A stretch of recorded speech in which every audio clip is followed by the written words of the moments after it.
Hello everyone, my name is Aman, and in this video we'll talk about segmenting VDI workloads.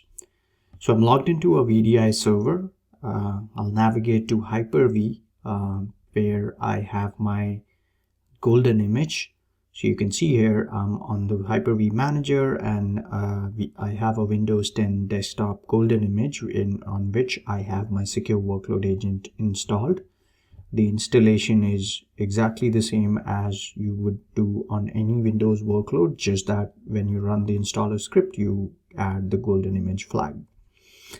Now, using this image, I have a pool of VDI workloads that are defined under Remote Desktop Services collections. I call this Windows 10 pool. And currently, if I navigate towards the right, I have two machines or two instances, VDI instances that are running. What I will do now is I will add a third instance to this pool.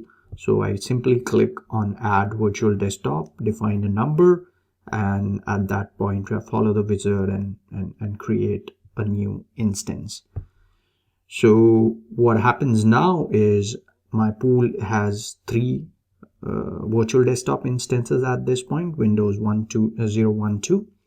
And you can see all those three instances are running, and I also have my golden image that is used to as a template. Now, switching to the secure workload, if I go to scopes and inventory page, because I have the secure workload agent installed on the golden image, each of those instances are registered to secure workload with the relevant hostname. So I have a query defined for this VDI pool.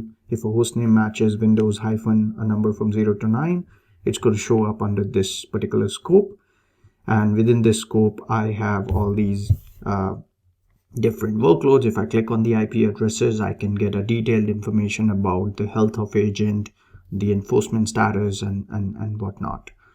So now I have three instances, all three are registered with three unique IP addresses. Let me move to the workspace where I define my policies. So right now I'm looking at workspace. Here you can see I currently have, if I go to the matching inventories tab, I can see those three workloads are categorized in this particular workspace. I navigate to policies view, and under the policies view, I have a bunch of policies. And let's pick this particular policy for example. So my VDI pool is allowed to go to HR app on certain specific port numbers. And if I double click on that HR app, then I'm using static IPs to define the HR app. That is where my HR app is hosted. And likewise, I have a finance app. On specific ports where this app is hosted, I have locked it down to specific users. So on my VDI pool, if I have HR users, they are allowed access to HR app. And likewise, if I have my finance users, they are allowed access to the the finance application. So depending on what user group is logging onto a specific VDI instance, the application access is allowed. Anybody outside that is going to be denied. So and all of these policies are currently enforced. You can see the enforcement is enabled. So at this point, let's hop onto the VDI instances and try to access those particular applications. So I'm going to launch a VDI instance using this workstation as a client, and I'm going to log in as an HR user.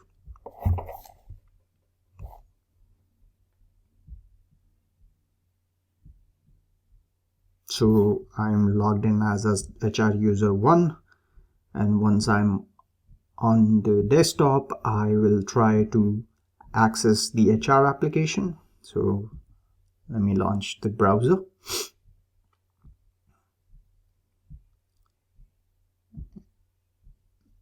Now when I access the HR openhrms.com, which is the HR application, you can see I'm able to navigate that without any problem. And likewise, when I go to the finance app, which is invoice app,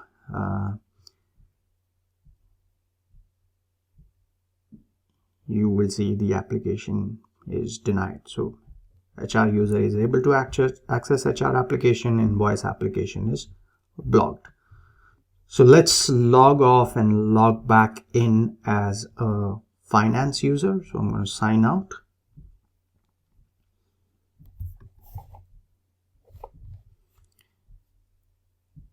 And log back in again as finance user.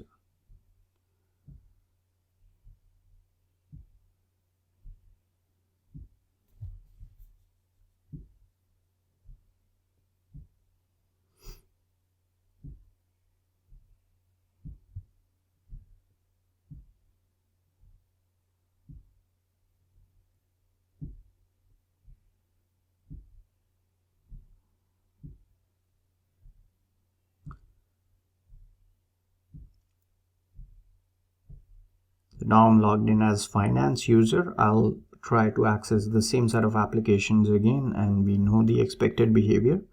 So I'm going to launch the browser and try and access the HR application. So I'm going to go to the openhrms.com.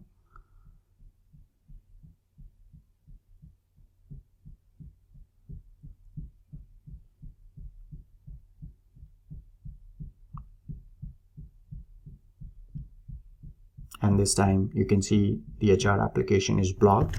Let's try the invoice application. And since I'm a finance user, I'm allowed access to this invoice application, and you can see invoice application is loading up fine.